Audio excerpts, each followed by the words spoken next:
पैगंबर, मेरी तरफ से लोगों को कह दो कि ऐ मेरे बंदो, जिन्होंने अपनी जानों पर ज्यादती की है, अल्लाह की रहमत से नाउम्मीद न होना। अल्लाह तो सब गुनाहों को बख्श देता है। बेशक वही तो है बड़ा बख्शने वाला, बड़ा मेहरबान। और इससे पहले कि तुम पर अजाब आ वाक़े हो, अपने परवरदिगार की तरफ रुजू करो और उसके फर्माबरदार हो जाओ, वरना बाद में तुमको मदद नहीं मिलेगी। और इससे पहले कि तुम पर नागहां अजाब आ जाए और तुमको खबर भी ना हो, इस निहायत अच्छी किताब की जो तुम्हारे परवरदिगार की तरफ से तुम्हारी जानिब नाजिल हुई है, पैरवी करो।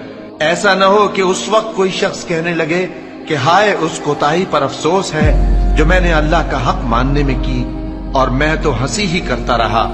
या ये कहने लगे कि अगर अल्लाह मुझको हिदायत देता तो मैं भी परहेजगारों में होता। या जब अजाब देख ले तो कहने लगे कि अगर मुझे फिर एक दफा दुनिया में जाना हो तो मैं नेकूकारों में हो जाऊं।